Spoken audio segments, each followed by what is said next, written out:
students, we are discussing about chapter 8 cell structure and functions, जिसमें हम topic जो complete कर चुके हैं they are discovery of the cell, observing cell हम पढ़ चुके हैं, सेल थ्योरी हम पढ़ चुके हैं।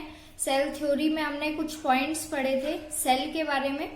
यूनिसेल्युलर और मल्टी सेल्युलर ऑर्गेनिज्म भी हम कंप्लीट कर चुके हैं। Unicellular those organisms having single cell to perform every functions of the body, and multicellular organism mean having more than two cells, और सभी का फंक्शन अलग अलग होता है अकॉर्डिंग टू बॉडी टाइप। इसके बाद levels of organisation in multi cellular organisms, levels हमने पढ़े थे।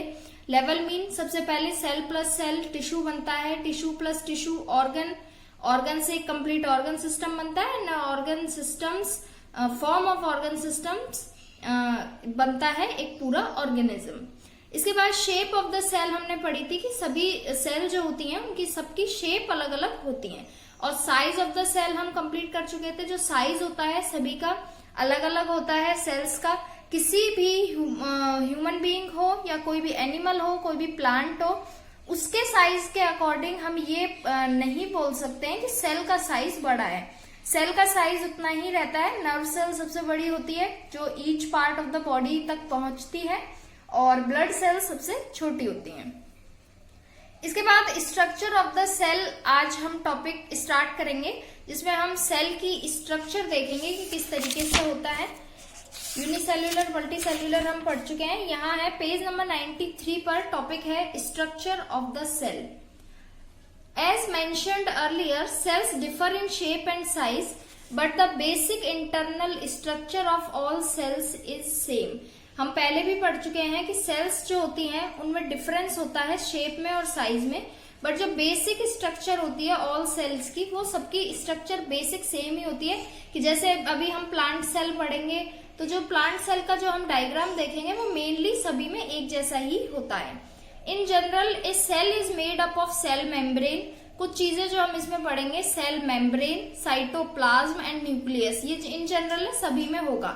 सेल मेम्ब्रेन में आपको यही बता देती हूँ, सेल मेम्ब्रेन वर्ड आपको जहां भी दिखेगा दैट मीन कि एक शीट होती है जो साइटोप्लाज्म हो या कोई भी अदर जो चीजें होती हैं उनको डिफरेंट करती है, वरना वो एक दूसरे में मिल जाएंगे।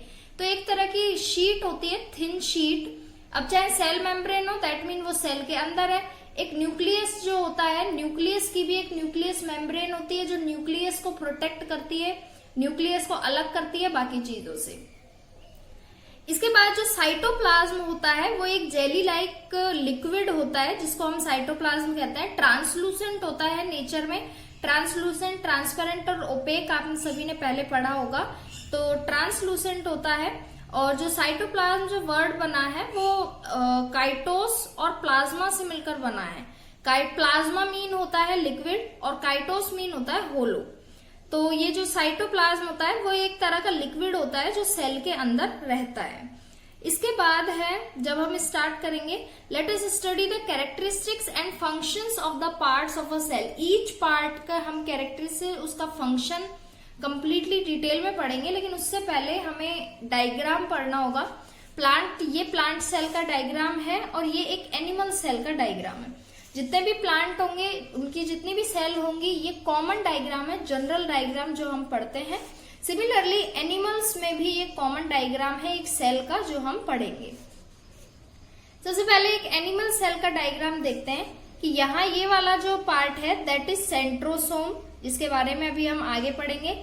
राइबोसोम, ये इनके इस तरह की स्ट्रक्चर होती है, इनको राइबोसोम बोलते हैं। सेल मेम्ब्रेन, मेम्ब्रेन मीन मैंने वही बताया कि एक शीट होती है जो प्रोटेक्ट करती है किसी भी चीज को, तो सेल को प्रोटेक्ट करेगी दैट इज सेल मेम्ब्रेन। तो ये जो चारों तरफ का आउटर कवरिंग है that is cell membrane. Cytoplasm, यहाँ ये जितना भी लिक्विड है, ये जो फिल्ड है येलो लाइट येलो कलर का, वो साइटोप्लाज्म है, लिक्विड दिखाया गया है। माइटोकॉन्ड्रिया, माइटोकॉन्ड्रिया जो होता है वो एक पावर हाउस माना गया है किसी भी सेल का। तो उसकी जो स्ट्रक्चर होती है वो इस तरीके से होती है, जो एक यहाँ है और एक यहाँ है। इसके बाद है वक्कल, एंडोप्लाज्मिक रेटिकुलम, न्यूक्लियस, ये न्यूक्लियस है, और न्यूक्लियोस ये येलो वाला पार्ट है और ये रेड वाला पार्ट न्यूक्लियस है, और ये जो छोटे छोटे पॉइंट बने हुए हैं सारे, ये गोल्गी अपैरेटस है। अब इन सबका कंप्लीट डिटेल अभी हम आगे पढ़ेंगे ईच पॉइंट का। प्लांट सेल पर आते हैं, मेनली कुछ चीजें वही होती हैं। अब जैसे सबसे पहले यहां से स्टार्ट करते हैं, सेल वॉल। सेल वॉल जो होती है वो किस लिए होती है कि अंदर वाला जो पार्ट है वो सेल मेम्ब्रेन है।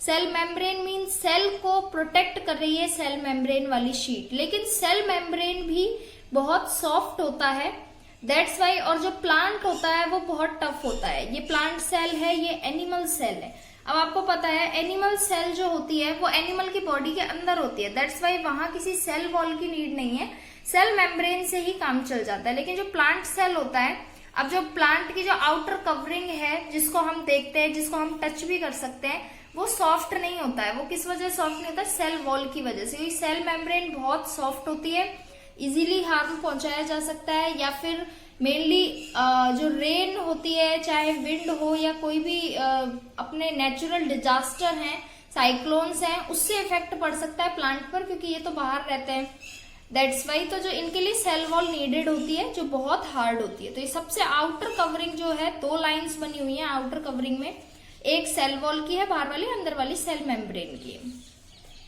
वापस यहां से स्टार्ट करते हैं। ये जो पॉइंट्स हैं ये राइबोसोम्स हैं। राइबोसोम्स आपने पढ़े होंगे लास्ट ईयर।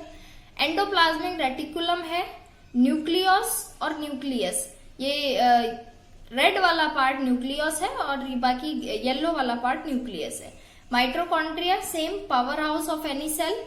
क्लोरोप्लास्ट सभी ने पढ़ा होगा, क्लोरोफिल, क्लोरोप्लास्ट अभी हम आगे पढ़ेंगे। ग्रीन कलर का पिगमेंट होता है, दैट्स वाई जो प्लांट सेल होता है, जो प्लांट्स हैं वो ग्रीन कलर के होते हैं। सेल वॉल सेल मेम्ब्रेन की आउटर कवरिंग है। वक्कल सेल मेम्ब्रेन अंदर वाला पार्ट है। साइटोप्लाज्म ये जो जितना भी लाइट येलो कलर का पार्ट है दैट इज साइटोप्लाज्म, एंड ये गोल्गी अपैरेटस। तो ये है कॉमन प्लांट सेल का diagram and common animal cell का diagram.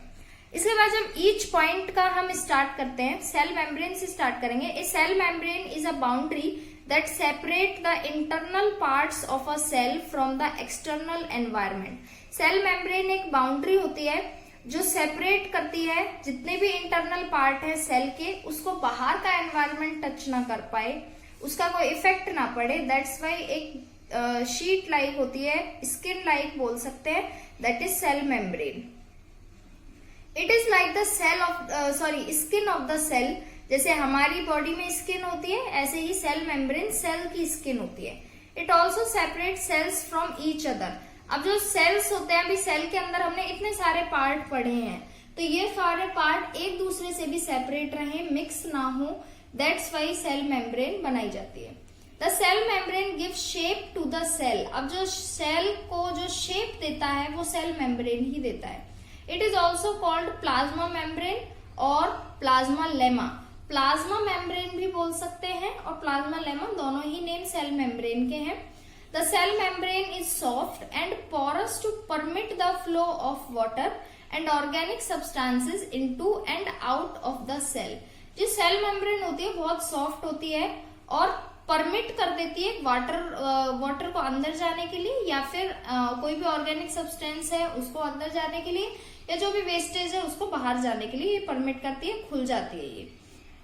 It is selectively porous in nature as it does not allow other substances to enter the cell। कुछ और substances जो हैं, जो एक्सेट्रा होते हैं, उनको ये अलाउ नहीं करती है अंदर आने के लिए। जो नीडेड है ओनली उन्हीं को अलाउ परमिट किया जाता है by the cell membrane. It is made up of 2 layers with protein content filled up between the layers। ये कह रहा है कि ये 2 लेयर्स से मिलके बना हुआ होता है जिसमें प्रोटीन कंटेंट बिल्कुल फिल्ड होता है लेयर्स के बीच में। तो यहाँ कंप्लीट होता है सेल मेम्ब्रेन। मेन यही है कि सेल मेम्ब्रेन एक शीट होती है जो सेपरेट करती है इंटरनल पार्ट को एक्सटर्नल पार्ट से, और इंटरनल वाले पार्ट भी एक दूसरे से सेपरेट होते हैं, और जो शेप मिलती है वो सेल मेम्ब्रेन ही देता है किसी भी सेल को, और प्लाज्मा मेम्ब्रेन और प्लाज्मा लेमा भी बोलते हैं इसे। तो इतना इनफ है आप सभी के लिए। इसके बाद जो नेक्स्ट टॉपिक आता है दैट इज सेल वॉल। जब सेल मेम्ब्रेन पढ़ा है तो सेल वॉल भी पढ़ना जरूरी है। सेल वॉल मीन क्या है कि cell membrane is soft. Cell membrane बहुत सॉफ्ट है, but the plants need to be tough, क्योंकि प्लांट्स को टफ होना है, क्योंकि उन्हें बाहर खड़े रहना है, चाहे एनवायरमेंट कैसा भी हो, चाहे विंड हो, रेन हो, साइक्लोन्स हो, कुछ भी हो। They can not move from one place to another, वो एक जगह से दूसरी जगह नहीं जा सकते। टू प्रोवाइड दिस रिजिडिटी और hardness to various parts of the plant, the cells present in plant are covered by an additional layer called cell wall. तो इस हार्डनेस को बनाए रखने के लिए एक एडिशनल लेयर लगाई जाती है सेल मेम्ब्रेन के ऊपर, जिसको सेल वॉल बोलते हैं। बहुत हार्ड होती है ये। It is present outside the cell membrane, cell membrane के बाहर की साइड होती है ये। The plants do not have skeletal system for support, जैसे ह्यूमन बींग्स में स्केलेटल सिस्टम होता है सपोर्टिंग के लिए, तो प्लांट्स के पास कोई भी स्केलेटल सिस्टम नहीं होता है। So the cell wall provide support to the cells of the plant. तो जो सेल वॉल होती है वो ही सपोर्ट प्रोवाइड करती है प्लांट्स के लिए, सेल के लिए। The cell wall is made up of a carbohydrate और सेल्यूलोज। कार्बोहाइड्रेट हम पहले ही पढ़ चुके हैं, सेल्यूलोज भी पढ़ा होगा आपने, तो सेल वॉल इनसे मिलकर बनती है। We have learned in class 6 that cellulose forms roughage, which is an important part of a balanced diet. Balanced diet जो हम भी लेते हैं उसमें जो roughage हम लेते हैं उसका cellulose एक बहुत important part है। Since cell wall is not present in cells of animal, अभी हमने डायग्राम में देखा था एनिमल सेल में सेल मेम्ब्रेन ही इनफ होती है, सेल वॉल नीडेड नहीं होता एनिमल्स में। So we can get roughage in our diet only if we include food obtained from plants in our diet. अब आप ये एनिमल सेल जो होती है इससे ये मत सोचना कि जितने एनिमल्स होते हैं उनमें ये सेल है, ह्यूमन बीइंग भी एक एनिमल में ही काउंट किया गया है। तो हम भी बैलेंस डाइट जो लेते हैं उसमें हम रफेज हमें नॉर्मली किससे मिलेगा, प्लांट से ही मिलेगा। We can get roughage in our diet only if we include food obtained from plants in our diet, क्योंकि जो सेल वॉल होती है वो इससे मिलकर बनती है सेल्यूलोज से। जो रफेज होता है वो हम प्लांट से ही ले सकते हैं, एनिमल से नहीं ले सकते हैं। Animal food like fish, meat, egg etcetera does not provide roughage to our body. तो हमारी बॉडी के लिए जो एनिमल फूड है जो हमें एनिमल से मिलते हैं इनसे हमें रफेज नहीं मिलता है, क्योंकि एनिमल सेल में सेल वॉल ही नहीं होता है। तो प्लांट से जितनी भी चीजें होती हैं, जो फ्रूट्स हैं इनसे हमें, या वेजिटेबल्स हैं इनसे हमें रफेज मिलता है। सबसे मेन जो ग्रीन वेजिटेबल्स होती है, ग्रीनरी, उससे हमें सबसे ज्यादा रफेज मिलता है। इसके बाद आते हैं सेल वॉल और सेल मेम्ब्रेन। जब हमने दोनों ही पढ़े हैं तो दोनों के बीच में कुछ डिफरेंस भी होता है, तो डिफरेंस हम पढ़ेंगे अब through the table.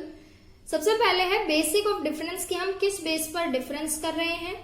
Cell wall में क्या होता है, सेल मेम्ब्रेन में क्या होता है। फर्स्ट है प्रेजेंट, प्रेजेंस कहाँ होगा सेल वॉल का और सेल मेम्ब्रेन का। सेल वॉल ओनली प्लांट्स में होती है, एनिमल्स में नहीं होती है।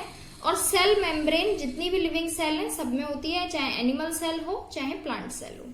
इसके बाद रिजिडिटी क्या है, सेल वॉल जो होती है वो थिक और पोरस होती है, बहुत मोटी होती है।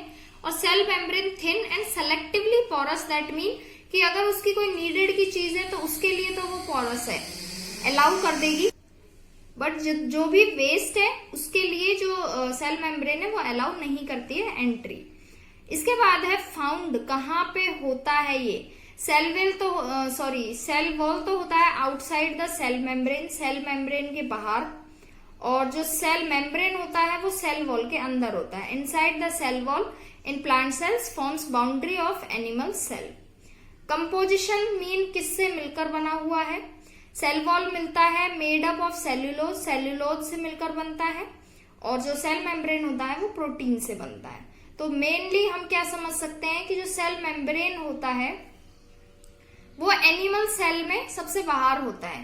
तो दैट्स वाई जितने भी हम एनिमल फूड हैं, फिश, मीट, एग एक्सेट्रा, उससे हम प्रोटीन गेन करते हैं।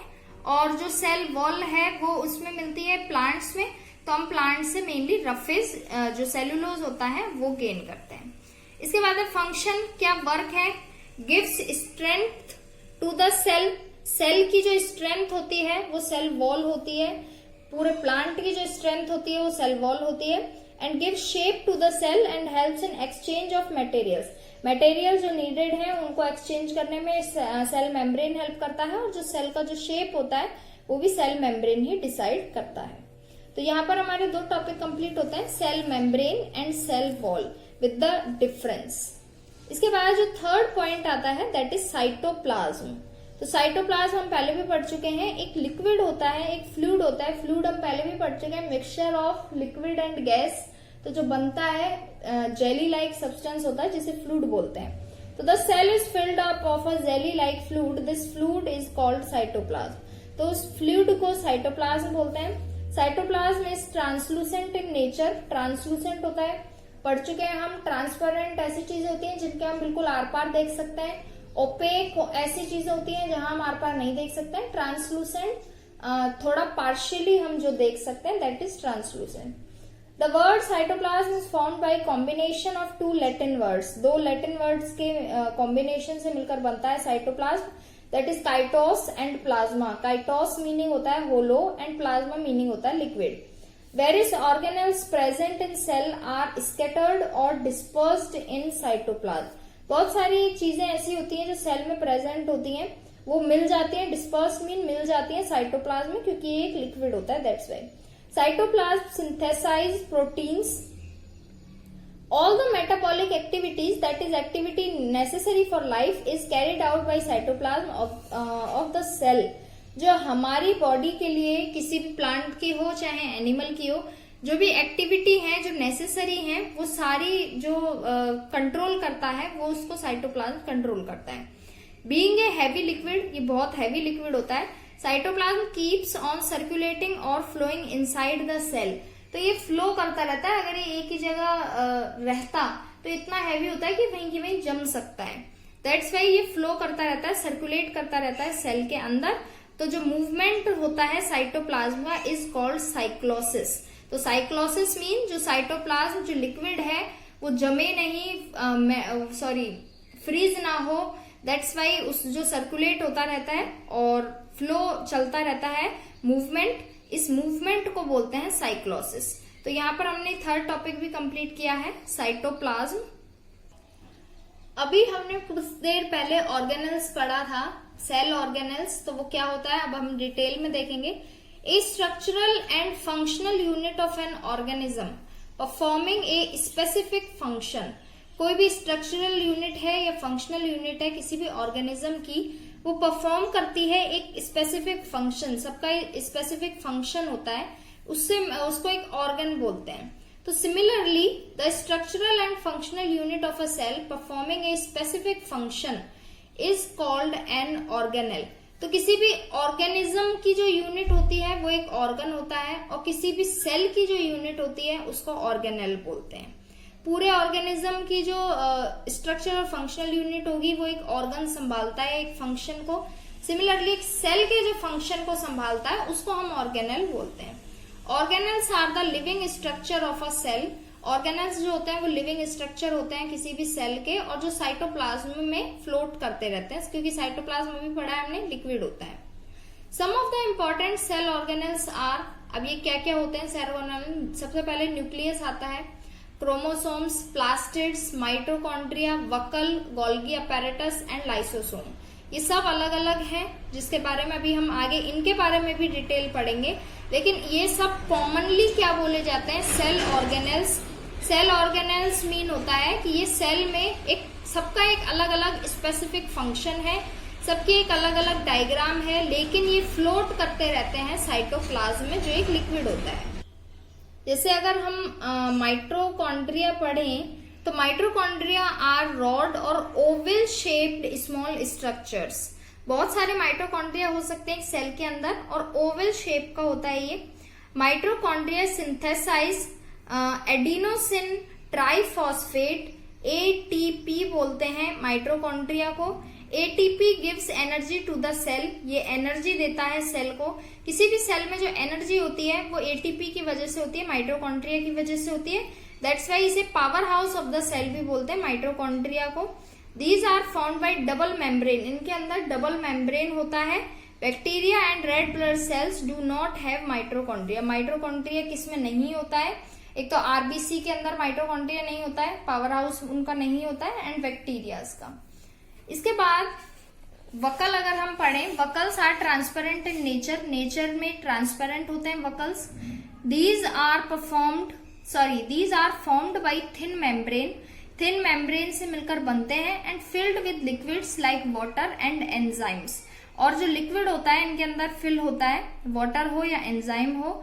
दे प्रोवाइड बायोएनसी और वेटलेसनेस टू द सेल, ये क्या करते हैं, बायोएनसी प्रोवाइड करते हैं किसी भी सेल को।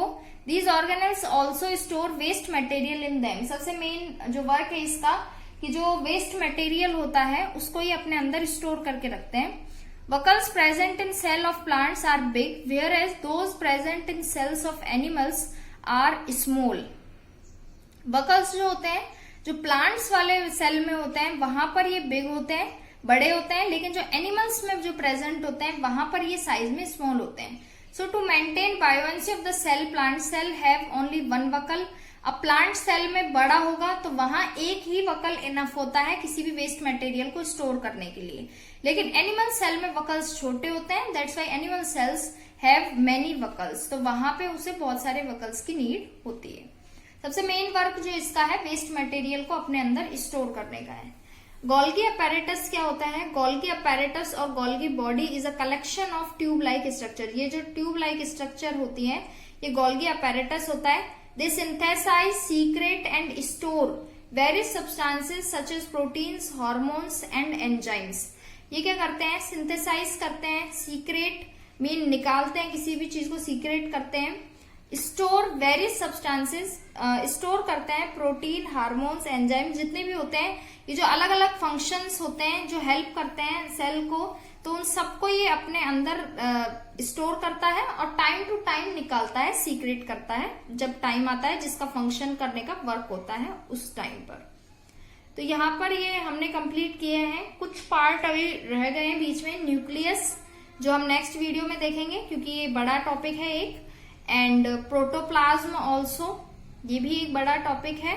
इसके बाद हमने गोल्गी अपैरेटस तक किया है, लाइसोसोम अभी हम करेंगे, सेंट्रोसोम क्या होता है, और इसके बाद जो इंक्लूजन निकालेंगे कंप्लीट, एंड जो लास्ट जो होगा जो पूरा पढ़ने के बाद एक टेबल भी है प्लांट सेल की एंड एनिमल सेल की, तो ये जो हम नेक्स्ट वीडियो में कवर करेंगे न्यूक्लियस, प्रोटोप्लाज्म, ये कुछ टॉपिक विद द टेबल, और यहाँ पर हमारा ये चैप्टर कंप्लीट होता है।